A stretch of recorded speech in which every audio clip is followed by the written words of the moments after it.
Opening day is here, and by golly, in the week between our last show and now, there was actually quite a bit that went down. So we're going to cover all of that, plus a recap of the Brewers' opening day romping of the Chicago White Sox at American Family Field on this week's episode of the Brewer Fanatic Podcast. Before we dive in for the week, Spencer, I'm obligated to ask you how you're doing. I'm going to guess, given what day of the year this is, you're doing pretty well. I am. I am doing very well.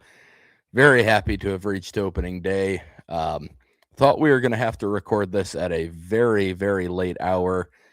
Never happy that a game that I'm coaching in gets canceled, but in terms of recording the podcast, that worked out very well for us today.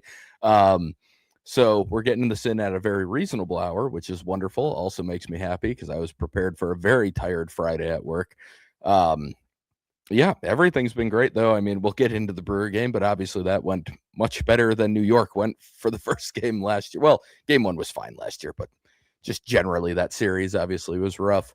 And yeah, everything else has been great. It's truly, now that baseball and the regular season has started, it is going to be like 90% of my life is baseball. At the moment, it's pretty much sleep and baseball, and then obviously the normal work. And for you, Jack, I'm sure it now really upped the amount of time that you have, considering the rest of the day that you'll be spending on baseball now too. So I think we're both happy about that. There's going to be some days where that might get a little tiresome, but when it's baseball, that rarely happens. So I'm in a really good place right now.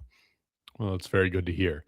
Before we get into the opening day recap, we got to go through quite a few moves and updates and injuries and all kinds of stuff that happened in the last 4 or 5 days here. We'll start with the final round of cuts that the Brewers made from spring training. Robert Gasser and Shane Drowan, left-handed starters, both optioned AAA Nashville. Guys who, especially in Gasser's case, seemed like he might possibly actually still be in the running for a rotation spot, given the uncertainty with Kyle Harrison and Brandon Woodruff and the availability of those two guys going into that first turn in the regular season through the rotation. But both of those guys did make the opening day rotation, which means the Brewers didn't really have much use for these two guys, at least not yet. We'll see them at some point throughout the 2026 season. But for now, the Brewers had enough guys on hand to fill out that rotation who they felt were ready. Looking at Gasser a little more specifically, though, his final start of the spring was a very strong one. 6 shutout innings for him, scattered 5 hits and a walk, struck out 7, a whiff rate of almost 42% in this start. But the biggest story from this start is Robert Gasser tried a different sinker grip in this game and was able to kill quite a bit of carry on that two-seam fastball, making it more like an actual sinker as opposed to maybe a little bit more of a running two-seamer. It averaged 5.7 inches of induced vertical break, which at that point on a fastball, if you're in the single digits, the low single digits like that, that means the ball is sinking because you're just not killing or you're not fighting against gravity a whole lot at that point is really what it is. And then negative 12.5 inches of horizontal break, so 12.5 inches of arm side run. He had a 60% ground ball rate in that start, including 4 of the 5 sinkers that he threw.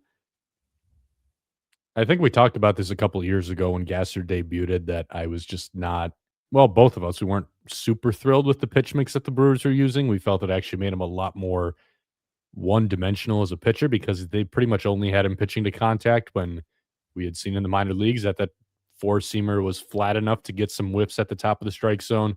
A lot of whiffs at the top of the strike zone, actually. And he basically came up and they turned him into a sinker baller immediately. This is a little bit better version of that pitch, though, than I think we had seen early on. So if this is what he's going to be throwing, I would be a lot more okay with seeing this worked into the mix a little more now. But again, I think Gasser is a guy who has the kind of arsenal that allows him to do multiple different things. So I would still like it if the Brewers allow him to do multiple different things. We'll see how that pitch mix looks in Nashville, yes, but mainly when he has some of those outings in the big leagues, because we've seen before that the difference between AAA and the big leagues, Brewers rarely seem to have guys stick to exactly the same game plan at both levels. But this is a solid pitch, and I'm sure the Brewers are going to use it a lot. but I would still like to see them use some of the other weapons that Gasser has in that arsenal, including a couple of those other fastballs that he throws. Yeah, if they're going to keep the same approach that they had when he first came up a couple seasons ago, definitely would prefer this current version of the sinker. I think I'd feel a lot more comfortable with that approach with this new sinker. But overall, I mean, even in the start, he still had a whiff rate of almost 42%, and that was not due to the sinker. I believe the sinker had an 11% whiff rate on it in this start. So, and that's not surprising. That's what the pitch is meant to do. It's meant to get grounders. It's not really meant to be a whiff pitch usually. But he's got the stuff to get swing and miss. And like you said, that four seam, he's got a good vertical approach angle. He can throw it at the top of the zone. He can get whiff that way. So this can actually be, if used correctly, this can be a really good way for a guy to get through starts with reasonable pitch counts while also still being able to rack up some strikeouts and get some swing and miss, because you can use that sinker early, get some grounders on, first or second pitch, and that gets you some of your outs. And then a couple times you might, backdoor a sinker perfectly, and now you're ahead. You throw a different pitch to start the at bat. You get into a 1-2, 0-2 count, and now you go to the stuff that gets you the swing and miss, and you get those strikeouts. This can be a really good combo. Like, it's a good thing that this is a better sinker. This is a sinker that can get more ground balls in a way that I think is going to lead to a little bit softer contact on the ground balls, and probably be more sustainable in terms of getting soft contact and outs. But he still needs to be using the stuff that can get swing and miss, and he's got plenty of pitches that can do that. The sweeper's a really good pitch. We saw that when he first came up. I think using that four seam more. He actually got a decent amount on the cutter in this last one. I don't know that it's always going to be a huge swing and miss pitch, but it gives that, really, with the sinker playing how it is, it might get a little bit more than it was previously, just because now you've got a little bit more ground to cover as a batter with the sinker moving more. But overall, I think using that four seam and the sweeper as kind of the put away pitches, sometimes mixing in a changeup, probably not my favorite pitch for his to try and get swing and miss. But another one that can get some grounders and stuff too, and some softer contact just off the end of the bat. I think that's the way they should approach it. I hope it's the way they approach it moving forward, because I think this is a good development, but I don't know that it's a great development if they still continue using the same mix that they were using when he first came up to the big leagues. So that was the last round of optional assignments the Brewers made, but we do need to talk about a couple of other moves that kind of all went into this mix here. First of all, we have some preliminary IL placements. None of these were surprising. We knew that these were all going to be the case because these injuries had been suffered during spring training. Left-hander Rob Zastryzny, right-hander Craig Yoho, outfielder Stuart Baroa, and then Quinn Priester. All of those guys were dealing with ailments in spring training, all expected to land on the 10 or 15-day injured list. So the Brewers officially putting them on that list with the announcement of the opening day roster. The more surprising one, though, was, well, I shouldn't say surprising because the injury makes sense given what we had seen before. But the news that maybe not quite as expected as some of these, the one that was new news, Jackson Chourio was placed on the IL the morning of opening day, so Thursday morning. He's going to be out for, at this point, the preliminary guess is 2 to 4 weeks with a hairline fracture in his hand. This is the same hand that got hit by a pitch in that March 4th exhibition game, getting ready for the WBC, Team Venezuela playing the Nationals. And everyone was kind of holding their breath about this as it happened. The report from the Brewers, though, given to a couple beat writers, was they did imaging. There were no concerns. He was going to be fine. And Chourio kept playing as well. In fact, all the way up until the morning of opening day, seemed like it was behind him. There were no lingering issues. He was going to make the opening day roster. He was still hitting the ball pretty hard in spring training after he came back. No really obvious signs that there was anything wrong. But earlier in the week when the Brewers are playing their 2-game exhibition series against the Cincinnati Reds, he had a check swing. He told us on Thursday morning that the check swing is really when he felt something again in that hand. So out of caution, they got an MRI done. MRI revealed that there was a small hairline fracture there. So the Brewers are going to shut him down for a couple weeks here, and they're going to kind of see where it goes from here. Blake Perkins was called back up to fill the spot. He got a pinch hit plate appearance late on opening day. So they're going to be without Jackson Chourio for a while. I've grown very skeptical of the Brewers ever saying that an injury is minor, but kind of knowing how this one unfolded, I am inclined to say that this is not going to be a very big deal. Just the fact that he felt good enough to continue playing, and hand injuries they can, if there is a very clear problem with your hand, you are going to notice that as a hitter. So the fact that he was able to continue playing with it and really didn't seem worse for the wear, I think indicates that it just was not a significant injury. Just seemed like he felt it more on the check swing. He said on normal swings it felt completely fine. Um, so it just sounds like that check swing is when it flared back up. Now, should they have gotten an MRI sooner? I think you can definitely make a case for that. Pat Murphy said that he had X-rays in Florida right after that game, after he came out with the hit by pitch.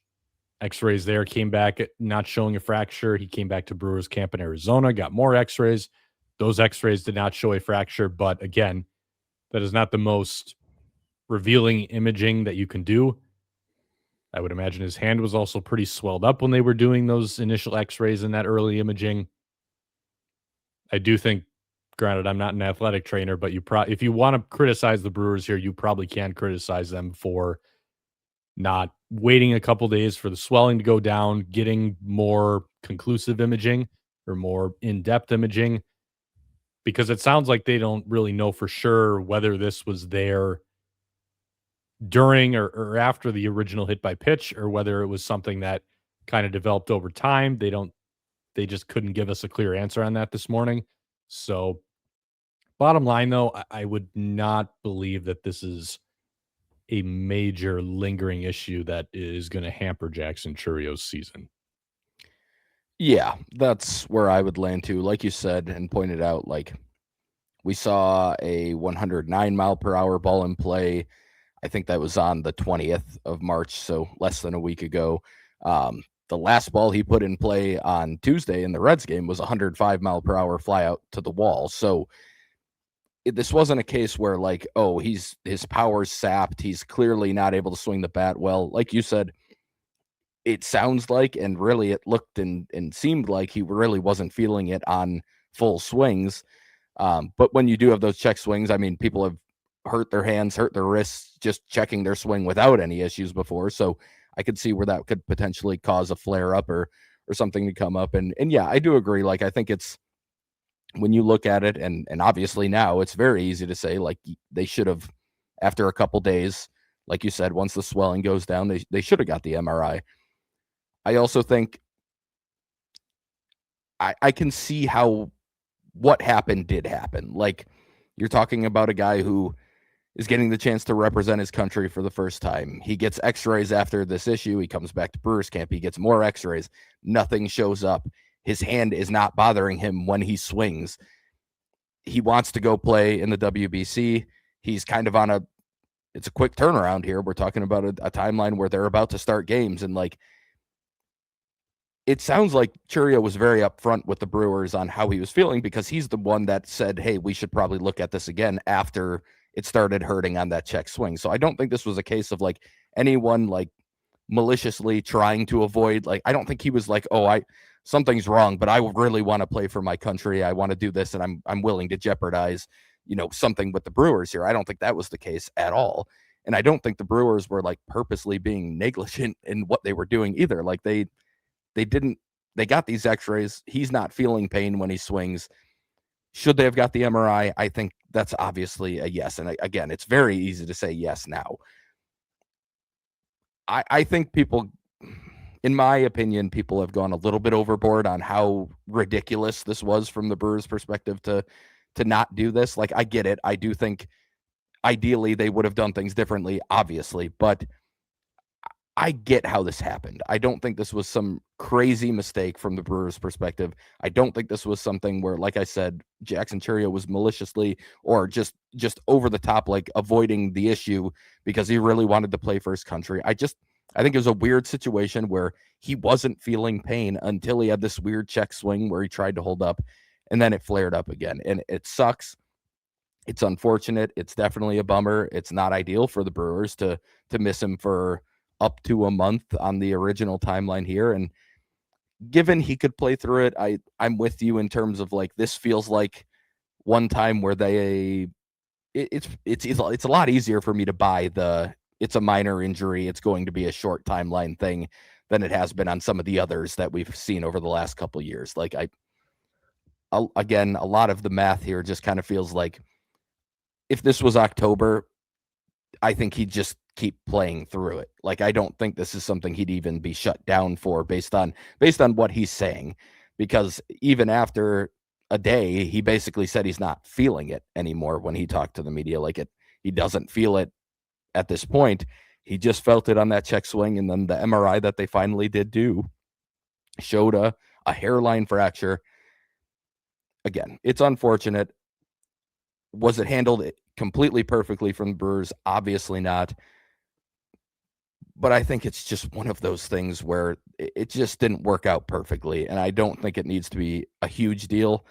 I don't think we need to go after the Brewers training staff. I definitely don't think we need to go after Jackson Chourio for trying to play through something to play for his country. I don't think that was like I'm willing to jeopardize my Brewers season for this opportunity to play for Venezuela. I really, based on everything we know, it feels a lot more like it's not hurting. The x-rays were negative. I'm good to go. So that's my opinion on it. I understand why people are frustrated. It obviously sucks that he's not ready to play at the beginning of the season. It was a surprise to have that happen the morning of opening day, so I get that too. But that's where I land on it. I think it's just an unfortunate thing, and that's really all it is. And in my opinion, we're going to see him back not too long over the minimum on the IL. I think my guess would be closer to 2 or 3 weeks than the full 4 if I were just basing it off of my very far 100-yard, what I know of the situation, but just it does not scream long-term to me at all.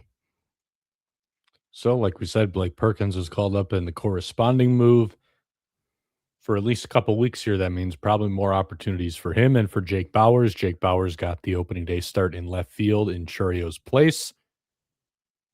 Hit a home run on opening day. We've talked a lot about Jake Bauers on the podcast about how both of us have always really liked the upside there if he can make enough contact. He started making enough contact last year. He made enough contact in spring training.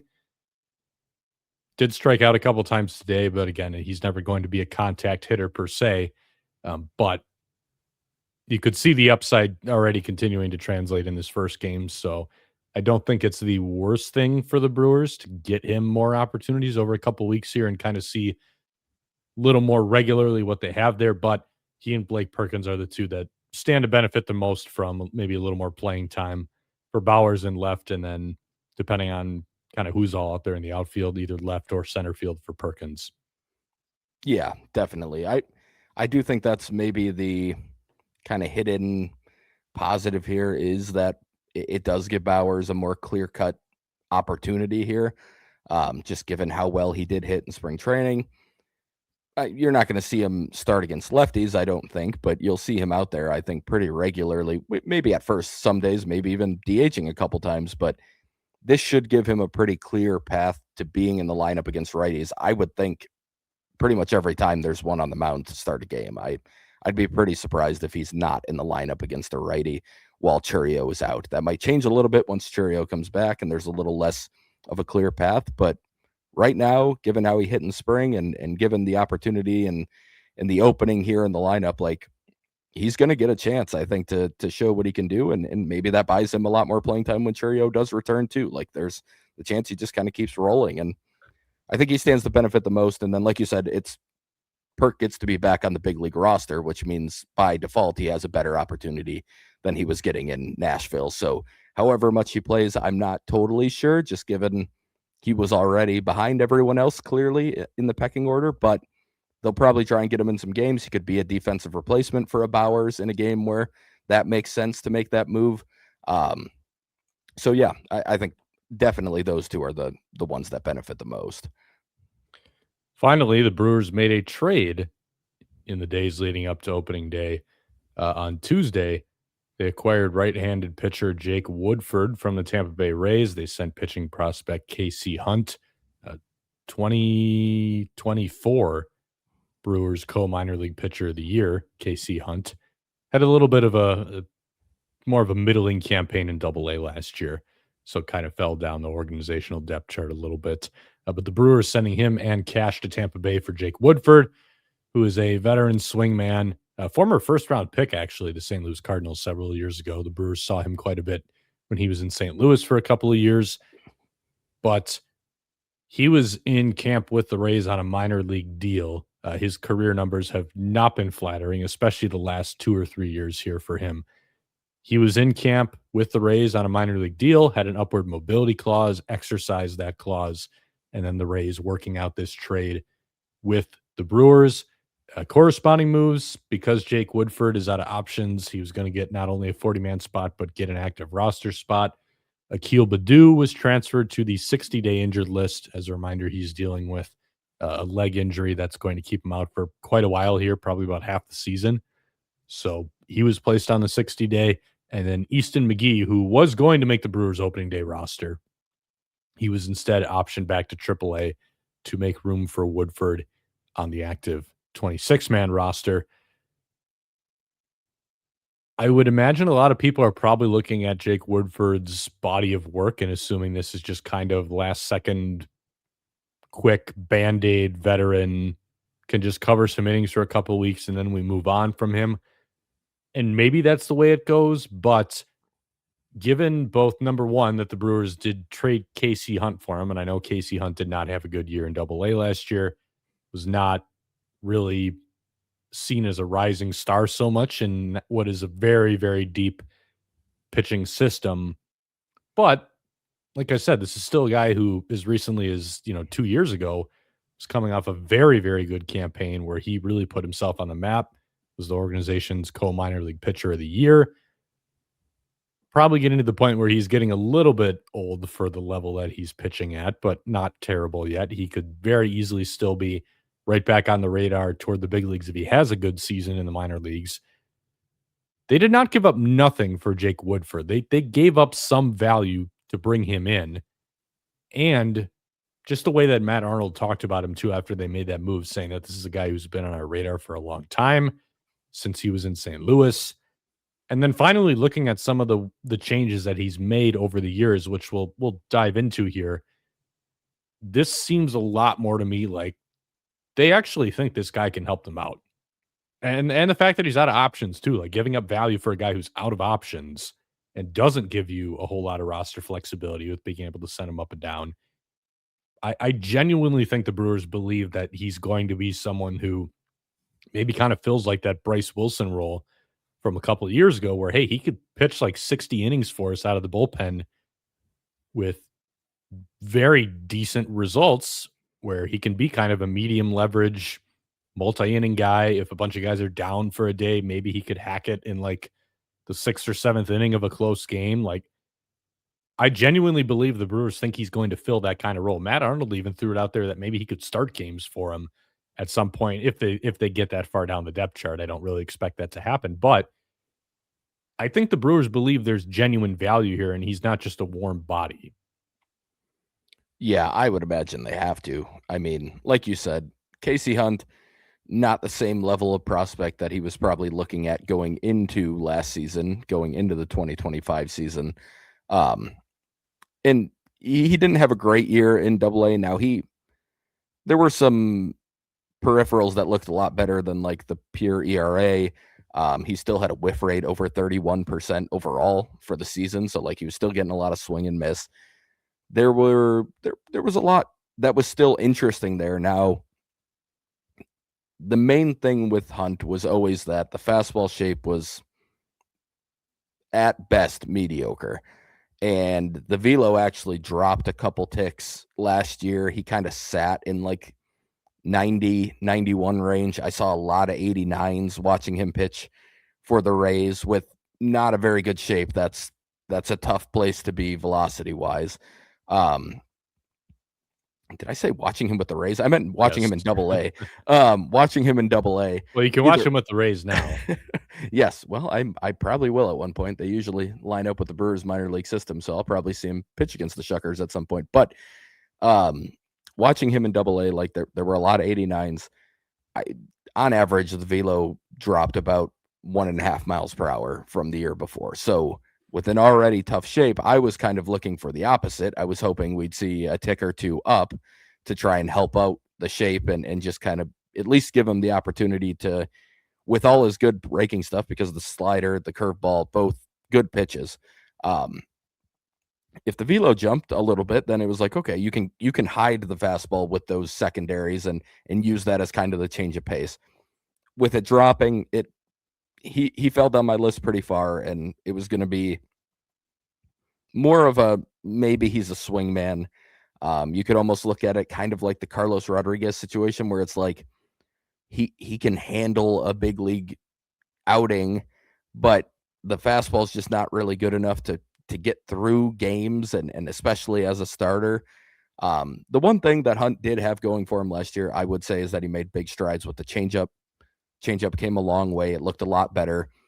So that was at least giving him an opportunity to get lefties out, because that had been a pretty big platoon split issue for him the year before. Even when he pitched really well, lefties had kind of given him some issues. So there were positives, but there was also a pretty big negative with that velo drop. So he had fallen down the organization's list. I don't know that the Brewers were ever quite as high on him as some of the outside national lists had put him.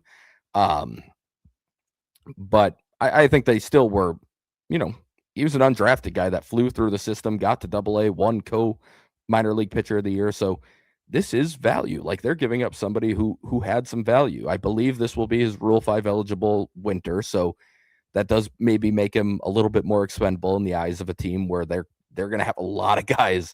That 2023 class is all going to be coming up soon now, just the college picks, but still there's quite a few interesting players who are going to be Rule 5 eligible this offseason. So you might see some other people who are in that situation get moved this year in trades that maybe don't seem super exciting in the moment, but it's just a matter of, a roster crunch. But either way, that's a long-winded way to say that this is value. They are giving up value for Woodford. So I had the same thought of, maybe this is somebody that is the Tyler Alexander type of guy, or the even the, I'm forgetting the Rodriguez, who was, what was his first name? The one who pitched Elvin Rodriguez last year. Those guys who, you saw them early, things didn't go great, and they kind of cut bait with them, and that was it. But when you give up value in terms of actual prospects, that changes the equation a little bit. I think you're going to have a little bit longer leash than a guy like Alexander did. And they gave up that prospect because they see something there. And like Jack said, we'll get into some of the things that they might change or tweak, or maybe the approach we think they might take here. But I do think there's some interesting stuff there with some of the pitch shapes, and maybe a couple changes to, especially like, well, a pitch we've already talked about a little bit. I don't think we know for sure, but the shape of his changeup seems like it's maybe gone the direction of the kick change, kind of similar to Harrison. It's not getting the same depth as Harrison's, but it's a change that seems to make it a little bit more interesting. And he threw a couple decent ones in the first outing today. So there's some stuff to work with here. And the overall point is, this is a trade for somebody that they believe is going to help them this year, and not just for April and maybe May. Like, this is somebody that they believe they're going to get innings out of throughout the season. And if that doesn't happen, then it didn't go to plan. This isn't a plan of like, this is a 1 or 2 month fill in, I don't think. No. And just kind of looking at where he's at right now, like, I don't know that the Brewers really have to do anything, which is maybe part of the appeal of bringing him in on such short notice, because we kind of took, we saw this with Quinn Priester a little bit last year. Yes, the Brewers had a vision for him, but they didn't change a whole lot once he got here, especially the first couple months. Chris Hook even said, like, you can't you're a little limited in what you can do with a guy on the fly when he joins your organization mid-season, which I get it. This is the beginning of the season, but he's joining the Brewers as regular season games are going, not preseason where they can kind of take a step back and do more stuff. Like with Priester, they scooted him over to the middle of the rubber. That was probably the most extreme change that they made, which isn't even that's not a huge one. And especially the first 10 times out or so, it was, hey, you're just going to go sinker slider because we know those are your best pitches. Over time, they kind of introduced the cutter a little bit more, brought the curveball back a little bit. But by and large, like they did not overhaul Quinn Priester. In fact, a lot of what Quinn Priester had added in the last 12 months or so came from the Red Sox. Like a lot of the changes to his pitches came with the Red Sox, and the Brewers just kind of like did a little bit of, tweaking around the edges, but nothing crazy. I would imagine it's going to be kind of similar for Jake Woodford because I think he's already made most of the changes that he needs to make, especially with the Rays this spring. But when Woodford first broke into the big leagues with the Cardinals, pretty stereotypical, like high three quarters guy, pretty much like exactly the Quinn Priester arm slot is basically what it was. And it was mainly four seam, some sinker, slider, curveball. Didn't really throw a changeup much. But over the years, especially as he started struggling a little bit, kind of gradually brought that arm slot down to the point where now he's like a low slot guy. Like he slings it instead of being high three quarters. Instead of a slider, he's throwing a cutter that he added a couple of years ago. He's mainly sinker for the fastball. By dropping that slot, he dropped the slot without really losing a whole lot of vert on the four seamer, which is kind of impressive because usually when you do that, you're going to lose some vert just because the direction the ball is spinning now because your arm is lower. But by dropping that slot without losing a whole lot of vert, that means that now that fastball, that four seamer that used to not be very good, it actually plays really well for swing and miss at the top of the strike zone if you throw it up there because it's got a very flat vertical approach angle, so it's hard to get on top of, and guys swing underneath it.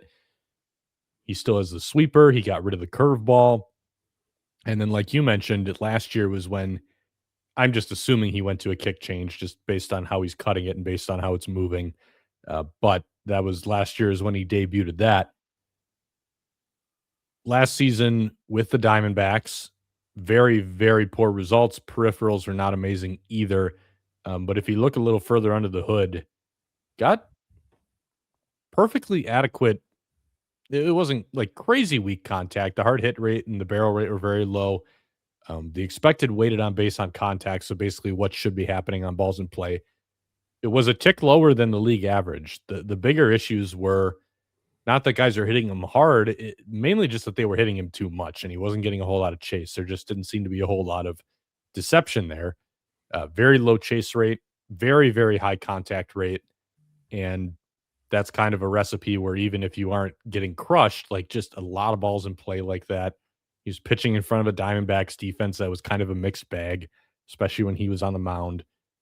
Just not a very good combination, but pitch mix wise, it seemed like things were coming together a little bit.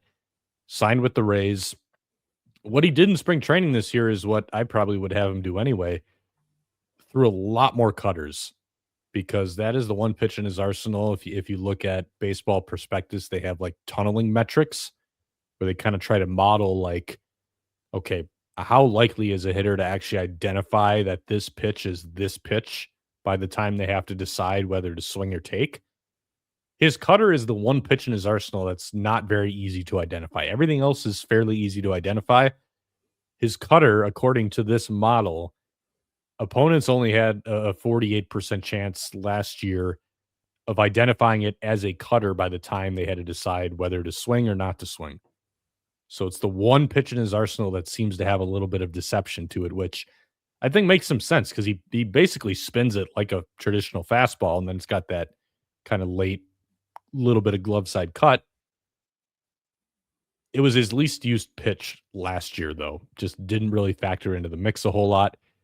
With the Rays in spring training, he threw it a lot more, like doubled the usage of that pitch, including to lefties, all the way to the point where it was in spring training, at least this year, his primary fastball to lefties, and then the sinker was the primary to righties. The sinker, by the way, was actually the one pitch that had a ridiculously high chase rate. And I looked at it, it was like all righties inside. So it does seem like when he gets that sinker in on the hands, like righties have a very, very tough time with it. So you pair that with having that cutter in the mix more now.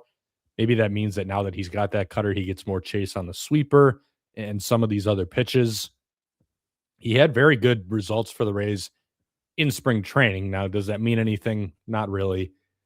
Did get more chase in spring training, though, even more chase than he got in AAA last year. So if you want to kind of look at, okay, he was facing lower quality hitters in spring training. Well, he also was in AAA last year, and even in this sample, he was getting more whiff or more chase compared to AAA. He's never going to be a huge swing and miss guy, but I think this is an arsenal now that with the angles he can play and the shapes and what he's throwing, this is a mix that if he uses it the right way, I think it can miss barrels and it can get some chase if he's going about things the right way. It's never going to be a lot of swing and miss. If he wants more swing and miss, I think they probably could afford to throw more high fastballs, more high four seamers. I don't know if the Brewers are actually going to do that. I would guess probably not. Part of the issue there too is like it basically needs to be at the top of the strike zone. Part of the reason his vertical approach angle was like elite last year on that pitch was because he actually threw more of them over the top of the strike zone than anywhere else. So you're pretty limited. Like that pitch can be good up there, but you're pretty much limited to that one spot with it. So I can understand not throwing it a ton. But sinker to righties, a lot of cutter off of that to righties as well. Some sweeper, mainly cutter up and into lefties. That was basically how he pitched on opening day, especially because he faced quite a couple. He faced a few lefties in that inning and pretty much attacked them with cutters inside. He left one over the plate that got hit very hard, but that notwithstanding, I think he's in a spot now where pretty much all of the adjustments have been made for the stuff to kind of click into place and for it to start playing a little more. So I don't know that the Brewers really need to do a ton here. I would guess that they kind of looked at him and they saw what he was doing in Ray's camp and said, it's basically all right there and it's about to click into place. So I would guess that this is another instance where they hope that they're buying on a guy at the right time. Yeah, which makes sense. Like you said, it's not midseason. Priester wasn't really midseason either. He was like a week and a half or 2 weeks into the season. But once you get into the regular season, like it's a totally different game than when you acquire somebody at the beginning of spring or whatever, when you have that time to work with them on specific things. So yeah, I'm with you. I don't think we're going to see any pitch shapes or any of that stuff change. Now, I will be curious if they do try to go to the high four seam a little bit, especially if they're elevating the cutter, which they did do a decent amount today. I wonder if you could show that elevated cutter and then that change to a high four seam that just gets a little more carry, stays up a little bit higher. Like you might be able to use those off of each other a little bit to get some swing and miss. But I like the change with the kick change. I think that's in a better place now. And like I said, he threw a couple pretty decent ones in this first outing. It got a couple whiffs. I think he had 3 swings, 2 whiffs on it. So that looked decent. Like I said, the cutter, pretty decent carry on it, which is why you can use it at the top of the zone and use it to maybe go up and in on some lefties. Yeah, but the sweeper I think is a good pitch against righties. Probably not one you use a ton against lefties, but he might. I mean, it's a pretty interesting. There's a lot of movement on it. I think you can really get some. That could be an out pitch against righties if used correctly. But yeah, I'm with you. I mean, I don't know that there's a ton they actually need to change here. I just will be curious if they can kind of use that four seam with the cutter. That's the one thing. If they are elevating it, I feel like you could kind of put those two together, pair them, and maybe get some swing and miss by using them that way. But otherwise, I think you're right. I think they're buying on a guy who they saw the changes they wanted to see in spring. They're bringing him in, and all they're going to do is basically just say, hey, we like where you're at. Maybe mix it. The only changes you might see are like, hey, this is how we, want you to, line of focus when you're throwing the pitch, or how we're targeting, or doing things like that. But I don't think it'll be specific pitch mix stuff for the most part. And that is the type of guy you want to acquire in season or right as the season begins, because they're the ones who are going to be able to slot in and hopefully do what you're asking of them. And like you said, the one mistake that he made in this game got hit pretty hard, but you could see the vision on the rest of it, and he ended up striking out 3 guys in the inning. So it's an interesting mix. I think this is somebody that you mentioned Bryce Wilson. I think that's probably a pretty good comp for what they're hoping to get, a guy who can give you 2 or 3 innings on certain days when you need it, because he has been a starter, maybe even a little bit more in a certain situation, but can kind of, scale his game up and down compared to whatever is needed on that day, like Wilson did, where, as you mentioned, like 6th or 7th inning in a game where you're short on guys, even an 8th inning where you're short on guys, like he can go out and he can get the job done in a 1 or 2 run game. Like I think he has the type of stuff and the ability to do that now. So, yeah, in an ideal world, I think that's almost exactly what they're looking for, is what they got from that best version of Bryce Wilson. And there might even be a little bit more swing and miss stuff here, in my eyes, if things kind of click. But I agree, it's not going to be his calling card. It's just going to be the mix of pitches and hopefully getting more soft contact and stuff like that. All right, should we talk about opening day? I think we should. Okay, I'm with you on that one. The Brewers playing the Chicago White Sox on opening day, and this is a pretty one-sided ball game here to start the year. Spencer, you drew not the parallel, but basically saying it was the opposite of what we saw early last year at Yankee Stadium. This is basically an opposite level draw here. The Brewers getting one of the better teams in baseball to open the year last year, and getting one of the worst teams in baseball to open the year this year. I basically commented to you a couple times that watching the White Sox was like watching a college baseball team play against pros. The White Sox, granted, the Brewers did a lot of good things in this game, but also the White Sox were just horrendous in this game. Not throwing strikes, could not make contact with anything. Just a very rough game to watch if you're covering the White Sox. But we're not. We're covering the Brewers, so we're going to tackle it from that perspective a little more. Jake Mizeorowski making his first opening day start. Did not start great. He gave up a leadoff home run to Chase Meredith, but he came back, struck out the next 3, and that basically set the tone for the rest of the day. Mizeorowski struck out 11 in 5 innings. That set a Brewers opening day record. So 5 innings, 2 hits. The home run was the only run he gave up, walked 3. And like I said, those 11 strikeouts. He got 25 whiffs. His whiff rate in this start was the second. Watch out, there's a couple qualifiers on this one.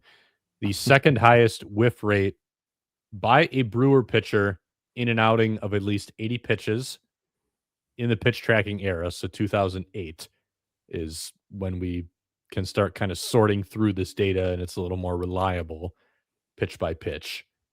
It is the second highest. So 58.1% of the swings against Jacob Mizeorowski today were swings and misses. The only pitcher to throw 80 pitches in an outing since 2008 for the Brewers with a higher whiff rate was Freddie Peralta at 58.5. So 0.4% difference. Basically the same thing as what we're looking at here. And Freddie did that on August 7th, 2023.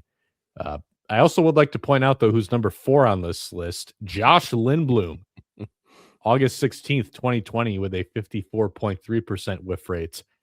This is just taking me back now to about 6 years ago when I was convinced that Josh Lindblom was actually going to be a very, very solid, maybe not front of the rotation piece, but perfectly capable number 3. I liked his pitch mix a lot. Thought there was the potential for a lot of whiff there. And then when I saw this outing in 2020, not really fully grasping just how weird 2020 was for hitters. Obviously, Josh Lindblom did not turn into that, but still fun to see his name on this list nonetheless. Yeah, I'm very glad we didn't have the podcast when Josh Lindblom was coming out or when he was pitching for the Brewers, because we would have both probably had some just horrendous takes on him. I loved that signing. And to be fair, the contract was so reasonable that it never was like a problem for the Brewers or anything, but that was part of the reason I loved the signing. But yeah, I thought he was going to be so solid in the middle of the rotation. In that outing, I I I want to say that was against a decent team too, but it doesn't matter. It really doesn't matter at all. But just the fact that he's on this list is it is pretty funny. You've got Freddie Peralta, Corbin Burns, two of the best pitchers in Brewers history, and then you have one of the best strikeout arms we've seen at any point in Brewers history with Mizeorowski, and then you have Josh Lindblom, who barely hung around on the roster for more than a couple months into the next season, I believe. But yeah, that was one of my favorite stats. When you brought that to me today, I was pumped about Lindblom being on there. But yeah, to get back to Mizeorowski though, very solid outing for him, especially bouncing back from that leadoff home run. I think there was probably kind of a sense of, oh boy, what's going to happen now? And was not an issue for him. Granted, like we're going to keep bringing up, this is a White Sox team that I'm not sure it would have mattered who you threw out there today, because DL Hall was all over the place and struck out 3 guys. Jake Woodford struck out 3 guys. But nonetheless, still a very impressive outing for Mizeorowski, setting the tone for the Brewers and for himself, too, getting his season off to a productive start. Stuff-wise, everything looked normal for him. Velo was down maybe 1 tick from where it was late in the year. But Miz said post-game, look, it's March 26th. Especially for a starter, I'm not going to worry about that too much. And he's throwing 98 anyway on average instead of 99. But a very productive outing for him. Offensively, the Brewers basically just drawing a lot of walks, and then when they did get a pitch in the strike zone, hitting it decently hard. In the second inning, that's when the Brewers started their scoring, coming back from down 1-0. Joey Ortiz, his first plate appearance of 2026, came with the bases loaded, because why wouldn't it? But maybe this is the sign that Joey Ortiz needed, that the monkey's going to be off his back a little bit, because with the bases loaded, he hit a 60-mile-an-hour pop-up that fell right behind second base into no man's land, and that was able to plate a run. So not good contact with the bases loaded, but he got the outcome that you'd prefer either way. William Contreras then clearing the bases with a 3-run double. In the 4th inning, Ortiz, another RBI base hit.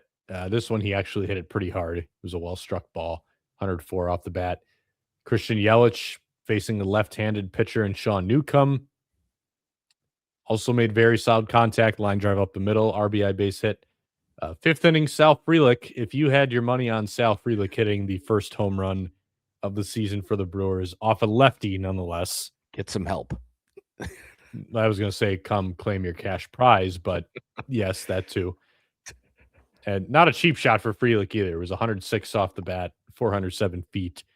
We had talked a lot about how last year, good chunk of the homers barely cleared. This was not one of them. 6th inning, Andrew Vaughn, RBI base hit. And then David Hamilton, who we'll talk about a little bit more in a couple seconds here, and Garrett Mitchell both drawing bases loaded walks to bring in a couple more runs. And then in the 7th inning, Jake Bauers hitting that 3-run home run that we alluded to earlier. 109 off the bat, 361 feet for Bauers. David Hamilton, though, kind of had his fingerprints all over this win a little bit for the Brewers. We talked a lot about how very early on it became clear that, nope, the Brewers think this guy is the bee's knees. So I think this was kind of our first peek into what they think it can look like on at least a semi-regular basis. Basically just playing a very Brewers style game. He reached base in each of his first 4 plate appearances. The first one, he reached on a catcher's interference because He got a 2-strike fastball on the outside corner, and he just let that thing get super, super deep and just kind of chopped at it. Kind of a Sal Frelick type swing. So that's a Brewers type swing. He got catcher's interference on that, reached first base. Next step at, he was able to roll a ground ball single through the right side, and then when he was on base, eventually would steal third, came around to score, and then he drew 2 walks in his last couple of at-bats, and then ironically, his hardest hit ball of the day was a 105-mile-an-hour flyout to the wall in right field. I joked to you that maybe that was Pat Murphy's least favorite at-bat of Hamilton's of the day because he pulled the ball hard in the air, but who's to say? Either way, though, I asked Murphy about him earlier in the week during the exhibition games, and he basically said, he was very receptive right away to what we told him we want him to do, which is basically hit a ton of line drives to the opposite field and just do whatever it takes to get on base, use the speed. And David Hamilton would go on to say that pretty much lined up with what he wants to do anyway. So kind of a match made in heaven there. Again, is it going to continue to actually be super, super productive? I'm not sure. But if he's getting on base at a decent clip and has, even like a 90 WRC plus, and he's playing good defense and he's stealing a lot of bases, I can very easily see how that makes him extremely valuable under the Brewers model. So we kind of got our first taste of it here. Also made a very nice play at third base in this one as well. Charging, bare hand, strong throw. It's going to be interesting to see how he looks over there too, because I do think to some extent, especially based on some of the things that I heard from people who watched him in spring training, seems like a guy where the speed and the athleticism is there. Knowing the nuances of the position and how to best use his body is maybe where the growth needs to come a little bit. But the physical tools there, definitely has the quickness and the ability to move like an elite defender. So it'll be interesting to see how that side of his game pans out. But I really think this is just kind of off the bat. Again, not saying that I'm buying all of the David Hamilton stock right now myself, but I think this is pretty emblematic of what the Brewers think it's going to look like fairly often and why they think it's going to work and why they felt very comfortable trading Caleb Durbin and probably why they think that David Hamilton is going to be about as valuable as Caleb Durbin was last year, or at the very least, the combination of David Hamilton and Luis Rengifo are going to replicate what Durbin was going to give them anyways. Yeah, absolutely. On the Rengifo note, he stole another Ortiz at bat with the bases loaded from us when he pinch hit for him in that situation. That was a bummer, but it was good to get him into a game, I think. But on Hamilton, I mean, just to tie that with Rengifo, like getting the start against the righty on the first day, like I think that's somewhat noteworthy. We'll have to see how it goes because it's another righty on Saturday, and I honestly have no idea who the White Sox are throwing on Sunday, but we'll see how often he is starting against righties. And I agree with you. I think this is more or less exactly what they are hoping to see from him. Now, you joked about pulling the ball hard in the air being maybe the least, the at-bat that Murph was least excited about, but I do think that swing was a nice reminder of like, oh, he could get into a couple and hit some homers too. Like there is a little bit of juice in the bat. He has an ability to pull the ball in the air. Are the Brewers going to encourage that? It sounds like maybe not. So we'll see how often that actually does show up in games, but there's a lot of ability here. And we talked about it when it happened. Like he's a very, very good athlete. There are some very high grades on his defensive ability, not necessarily his overall defensive outcomes right now every time, because I do think there are some times where even in spring, it seemed like some of the issues were just maybe not a great internal clock, rushing stuff a little bit more than he needs to. But I feel like that's kind of the stuff the Brewers are probably going to be pretty good at working with the guy on. So you have all the ability. The Brewers can kind of, clean up some of the stuff that maybe isn't tied to athleticism and actual ability to get to baseballs and field them. And it doesn't seem like there's been too many fielding errors looking at his career. It seems like it's mostly been throwing. And I even remember when the trade happened, seeing Red Sox fans talking about how most of his errors feel like they come when he just doesn't realize he has more time than he has. So some of that stuff I think is like working on the internal clock. You can see it, but yeah, that bare hand play he made look very easy today, and it was not an easy play. I believe the other play he made on the run where he recorded it out, he made like a jump throw where he had no chance against Acuna. But I think the other play he made on the run was that when he was at short He later in was the at game. short, and he came around the ball really nicely and Right. fired off a good throw. And again, probably another play where the way he executed it meant that it didn't look very tricky, Yes. but it was not an insane play, but not a routine one. Yes, that he made look pretty simple. So it's all there. Like the defensive ability is really there. To clarify on his hit, actually, that was the ball that hit the second base bag and then went right to the second baseman. That was I'd never seen a ball deflect like that and then go right to somebody. And I was glad it was Hamilton running, because that would have been a tough out for somebody else who wasn't as fast. That would have been it would have been a cool out for the White Sox. I've never seen a ball bounce that perfectly to a second baseman like that. But yeah, he did, the scrappy stuff that they're hoping to see. Seeing him walk a couple times is nice. I think seeing how often he can draw walks is going to be very helpful for him, because I mean, he stole third without a throw in this one. And there's, did he break 50 steals in the one season with the Red Sox? He broke 40 at least the one time he got pretty regular playing time, I believe. But either way, like, yeah, it was the season after they traded him, I think, that he racked up traded him to Boston, right? Or he right. racked up like an insane stolen base total in the minor leagues that year. Yeah. Well, even at the big league level, he had quite a few in the season where he played close to 100 games that one season. Like, if you scale it to the amount of playing time he had, it was a really, really high number. He's capable of stealing a bunch of bases. There's a lot to like there, and the swing and miss was down in spring, which was good to see from where we had seen it at times. Not crazy amount, but better than we had seen it at other times in the big leagues. And yeah, I won't be shocked if he's getting a lot of the playing time against righties, and especially if the defense does get cleaned up on some of the more routine stuff, which he didn't have any issues today, but we've seen it throughout the spring a little bit. Renjifo's better against lefties, and he's going to get the starts against lefties for sure. Like that, they're not going to have Hamilton in there against lefties, but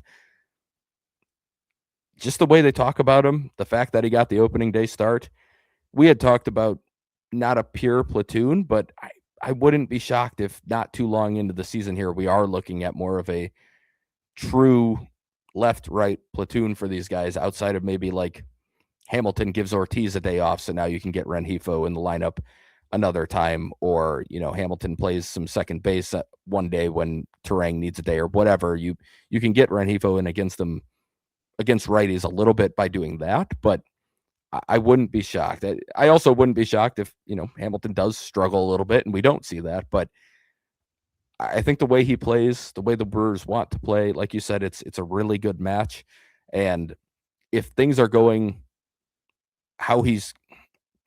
if he's doing what he's capable of, I think he's going to play a lot, and I think he's going to be pretty valuable for the Brewers this year, like you said, where it would not shock me if in terms of value, we're talking very similar to what Durbin gave last year even, or what they thought they were going to get out of Durbin this year, which is really what the Brewers are comparing it to.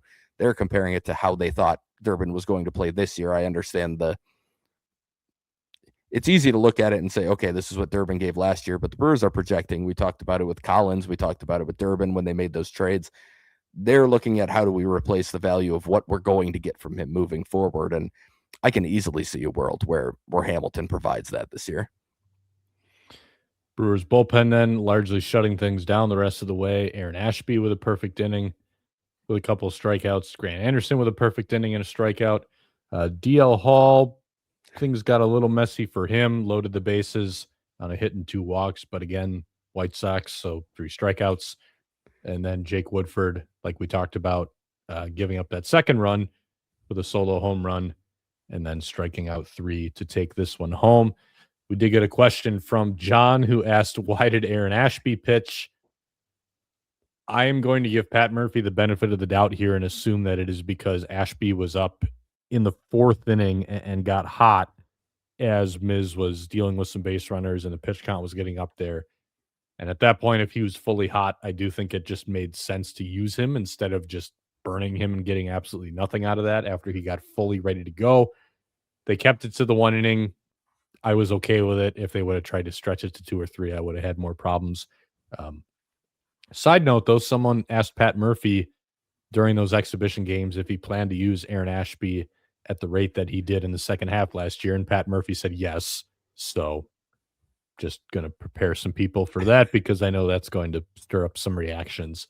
But uh, he got into game one and kind of fitting in a way that Aaron Ashby was both the first Brewers reliever to warm up this year and the first Brewers reliever to come out of the bullpen this year. But only 1 inning for him. I think pretty reasonable usage today, especially given when he was up the first time and kind of how the game unfolded. But that's how the Brewers ended up with a very decisive opening day win. Brewers pitchers combining to strike out 20 in this game, tying an MLB record for a 9 inning game. And that I talked to you before we started about this. 20 out of 27 outs is a lot. I'm mildly surprised, though, that since 1901, there has not been a game with maybe like 22, 23 strikeouts, something like that. But 20 is apparently the 9 inning record. So the Brewers tied that on opening day. Yeah, that was a surprise to me too when you said that. I knew it was the Brewers record, like outright. That was the most the Brewers have struck out in a game, in a 9 inning game. But like you said, obviously 20 out of 27 is a huge number. It's happened 10 times now, I believe I saw. But just the fact that we've seen a couple starters do it on their own. There are teams like the White Sox out there who every year there's a team or two who are kind of in that situation where I'm reminded of the Bob Uecker quote in Major League where he says, "Welcome back to Major League Baseball," sort of. Like that's what it feels like watching a team like that. Like that was how it felt a little bit watching them today. But yeah, I was surprised by that too. I think that's going to get broken, I think, at some point soon. It just feels like in today's age with how good stuff is, how good relievers are, somebody's going to break that record at some point in the near future. I just feel like it has to happen. But at the same time, it had been quite a while since this had happened. I think it had been, I want to say 2017 was, maybe that was 2 times ago. That was the most recent. I don't know. But either way, it hasn't happened much recently. So it's still it's a pretty big accomplishment no matter who you're facing, because there are teams like the White Sox, including the White Sox from a couple of years ago, who are quite literally one of the worst teams of all time. So the fact that they did it, even on opening day, even against a team like the White Sox, is an impressive feat. And especially given that you did throw out like your B/C bullpen after Ashby for the most part. Yeah, it's an impressive outing from the entire pitching staff. And just to circle back to Ashby, given that he got hot, I think it's perfectly reasonable. Had he gone more than 1 inning, would have definitely been a different story for me. The people who are upset about that quote, I am the people. I don't love that quote. I don't like the fact that we are going to try and do that over the course of a full season. I don't think that's going to be sustainable. I don't think that's going to be good for Aaron Ashby. But we'll see how it actually plays out. That might be what Pat Murphy wants to do. I'm not sure the Brewers will necessarily let that happen over the course of a full season like they did over the course of really just the second half. Because if you do look at last year, Ashby actually was used very little for most of the first half. We were actually talking on the podcast at one point last year about how they needed to use Aaron Ashby because he was not even getting into games that they were winning by 8 runs at one point. So be careful what you ask for. Right. Yeah. No, we should have had qualifiers for that. You want Ashby? How about Ashby every day for 3 months? Yeah. We should have had some qualifiers. Use Ashby, but only use him to a reasonable degree. And no, yeah, he went completely the opposite way. But Ashby does ask to pitch basically every day. I understand it. It's great. It's awesome that he wants to be available and that he feels good most days.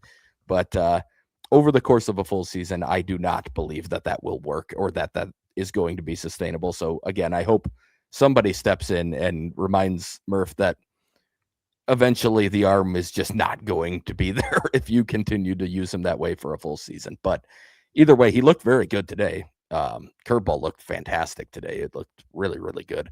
So, and he went to a four seam, I believe, for one of the. Did he get a strikeout on it? I know he got a whiff on it.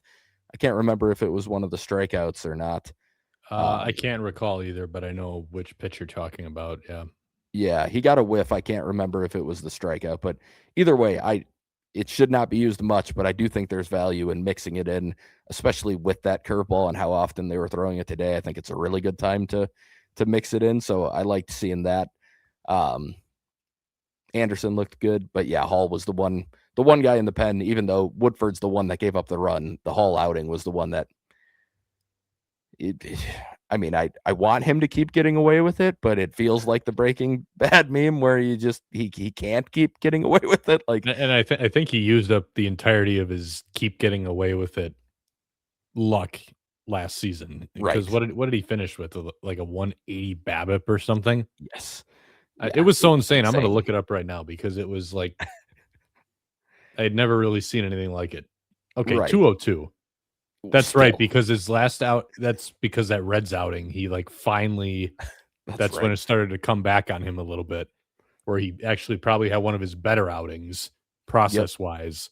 But like the BABIP gods kind of started coming for him. He was around like 150 though for a good chunk of the season, which is insane. Like the league Yeah. average every year, mind you, is somewhere around 300. Right. It does not matter how good you are pitching or how weak the contact is. Like there's just not. You cannot continue to have that many balls in play, find gloves. But will be interesting to see kind of what happens there because if he is going to be successful, he needs to pitch better than he did last year. Now I Yeah. know he missed a lot of barrels, but just like strikeout to walk was really bad. Um, he did have the 3 strikeouts today though, but again, just did not very sharp. No. The breaking balls looked pretty good, I thought, generally, but the command was not good, obviously, with 2 walks in the inning. And the fastballs still just aren't. None of them are really standing out. Now he at least has the opportunity to mix them and give different looks with them, but it's just crazy how far that pitch has fallen for him, given it was seen as a legitimately plus pitch at one point in his minor league career. And early on, there were actual like metrics that could support that at least plus. Like he was throwing it in the upper 90s out of the pen. It had way more carry than he's shown with the Brewers. It was a good pitch at one point, and I don't know how that just disappears for a guy. It's really hard for me to fathom that at his age. Like obviously with someone who gets much older, but at his age without a major arm injury, I just don't know how that completely goes away on somebody, but it has, and this is who DL Hall is now. So I think it's workable. I think he can make it work, but the command's going to have to be a lot better than it was today. He's not going to get away with what he was doing today against a much better lineup. You got to give him a lot of credit, I think, for all the work he's put into reinventing himself. But Absolutely. yeah, just I don't know that I've seen on the Brewers in recent memory, at least, a bigger gap between the scouting report of a guy coming in and what he has actually been since that trade. And it is insane to think about, especially the fact that like in his prime seasons, like not just a younger guy, like not in the twilight of his career, but like what should be the best seasons of his life, like Yeah. where he should be in the best spot physically of his life. And this is what it's looked like instead, where the four seamer has just been such a not even like not plus like bad, like horrible pitch, grades horribly because Yeah. the velo's average, the shape is average, the extension's not great. Like it just everything about it is completely unremarkable. Just a bad pitch. But again, you have to give him credit for everything he's done to try to work around that, adding 2 new fastballs, kind of toying with the changeup more, just basically reinventing himself from a hard throwing, heavy fastball guy to a kitchen sink guy, kind of on the fly. But it is wild to think about. Yeah. Yeah, no, absolutely. He deserves credit for that. We've talked about it before. Like that's not easy to do, and he actually did do it on the run during the season. Like we talked about how difficult that is earlier this episode. Like it's not easy to do it. He's definitely putting in the work. He's understanding that he's not the same guy that he was a few years ago. But yeah, it's just hard to fathom how he got to this point. I don't really understand how he got there, but I give him credit. It obviously worked results wise last year, probably not to any sustainable degree. And yeah, I do think that the command just has to be better because he can make it work with the kitchen sink, but you can't make it work if you're spraying stuff all over the place with all your pitches. We'll wrap up this week with a couple of questions that we got from a few more listeners. We'll start with Mason, who asked, is Brandon Lockridge just Isaac Collins? No, for two reasons. Number one, like offenses, I don't know if that's what he's getting at with the questions, but like Collins came out of nowhere offensively a little bit. Lockridge had a really good spring training at the plate. Um, Lockridge has a lot more offensive upside than Collins. The ceiling is higher there just because of the raw power and how hard we've seen him be able to hit the ball. But even if you don't look at offense, because Lockridge, as we've seen, has a pretty low floor for how it Mm-hmm. could look, it just has not proven much offensively in the big leagues in games that matter. But if you take the offense out of the picture and you don't even look at that, just defensively, he is miles better on defense than Collins, and that alone makes them different players. Yeah, I mean, just pure athleticism and speed too. There's just Lockridge is very, very fast. And I did hear Murph point out that he beat out that one hopper to third before the Jake Bauers homer. And I do think that's a good point. Like that type of thing does go unnoticed a lot. And it's something that should get acknowledged. The fact that he was busting it out of the box on what would normally be a pretty routine double play on a one hopper to third that leads a guy right to the base. In his speed, he was able to beat it out. That's not really related to the comparison, but just something that Lockridge did in the game that I think is part of what he can bring to the game is pure hustle and a ton of speed. But yeah, the defense, and we talked about it last year with Collins, like the defense was grading out really well at the beginning of the year. So you could say, oh, well, Collins is a good defender too. I'm going to be very interested to see how he is grading out this year later on when we check it out with the Royals. I just don't think it's going to be in a great spot. And I do expect it to be in a pretty good spot for Lockridge given I expect him to play a decent amount at least. So that's a big separator. I mean, in terms of the overall value, if Lockridge played every day to what Collins gave last year, like I could see it being comparable just by the end of the season if he was given the same amount of playing time and that type of opportunity. I don't really expect that to happen, but the way they'd get to it, I think, would be a little bit different. It wouldn't quite be the same type of production. It just could be overall similar value between the two of them. Todd asked, who is this year's Nick Mears? Again, I guess it kind of depends on what aspect of Nick Mears you're talking about with the question. If you're talking about guy who just pitches every day, Aaron Ashby is going to pitch a lot. If you're talking about guy who pitches a lot but continues to get outs with middling peripherals, I don't know, maybe Grant Anderson, even though I think Grant Anderson's peripherals will probably be better than Nick Mears's were last year. But just like if you're talking right-handed middle relief guy who is fine but not amazing, maybe that's the closest thing. I also just don't know if I can ever see Grant Anderson getting up to the Mears level of trust, because the one thing you can say about Nick Mears last year is that he had really, really good command for most of the season until the back injury cropped up and until he started wearing down late in the year. I don't know if there's really anybody in this bullpen who has that Nick Mears level command, like at all. I actually don't think any of them are particularly close. So it's kind of hard to give a definitive answer to that one. I guess if I really have to say a name, maybe Grant Anderson just ends up pitching a lot in higher leverage spots because Murph really likes what he sees early on, and then he just keeps going to him. That's probably about the closest I can find, though, especially because, like, also a lot of these guys are multi-inning guys who are in the pen right now, and Mears is pretty strictly like you're going to get 3 outs, maybe 4 some days if it's get the last out and come back out. Um, or if you're talking like guy who comes into jams a lot early in the year. Actually, I could see Zerpa being the jam guy just with the ground ball ability. It's tricky because this bullpen, I think, is constructed a little differently than last year's. So I don't know if there's really anyone who's going to kind of slide into that same role the way that Mears did. Yeah, I do think Anderson is probably that was going to be my answer. Like I think that's the closest in my eyes, but that's just looking at it from a couple of perspectives of somebody who's probably going to be getting mostly middle innings, but could get some high leverage.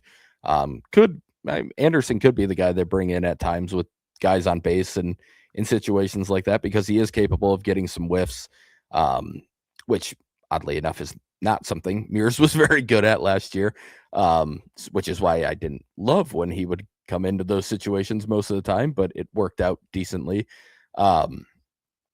But as somebody who maybe outperforms his peripherals, yeah, I do buy Anderson's current stuff a little bit more than I was buying Mears' stuff last year. So I think Anderson's probably going to play a little bit closer to his, or that if his are a little bit better, that wouldn't be a surprise to me at all. But just in terms of the overall role, I guess he probably is the closest, but I'm with you in saying that I think they've just built this bullpen differently, at least to start the year. That doesn't mean it's going to be how it shakes out the rest of the season, but the current breakdown is almost entirely guys who can go 2 innings if needed. And I think that's on purpose. I think they added another guy like that in Woodford because they view that as something that could be pretty helpful, especially early in the season when your one veteran is Woodruff, who is not completely built up. And obviously his stuff really backed up in the 4th inning of his last spring start. And then you've got 4 guys who are built up, but very young starters who you believe in, you feel good about, you think they're capable of doing well and going deep into games, but you really don't know what you're going to get from them, especially early in this season. So you have these guys who can give you multiple innings, who can get you maybe a full time through the order if needed. Even Anderson's a guy who's gone multiple innings in the past, more than probably Mears has. But of all of them, he might be the one that's closest to being like that. We're probably going to use him for 3 outs, maybe 4 more than anybody else in the bullpen right now, other than like closers in McGill and Uribe, who are going to be mostly slotted into those back innings and mostly 1 inning guys the rest of the time. But of all the middle inning guys and everyone else, like I think most of them are going to be guys who they feel comfortable going 2+ if they need to. I think that's going to do it for us on this week's edition of the Brewer Fanatic podcast. This is fun. We're going to have more real baseball games to talk about as we keep moving forward. So we will have the rest of the Brewers' first homestand to go through. Obviously, any updates that happen on or off the field as well. But we are back in full swing. The content is going to be, well, I'm not going to hype us up too much. I'm not going to promise that it's going to be as good as it's ever been, but there will be a lot of it. So, yep, people can expect that. We will be here. We will be here. We'll be here next week. So, if for some reason you still want to listen to us, you're more than welcome to next Friday. Thank you for tuning in.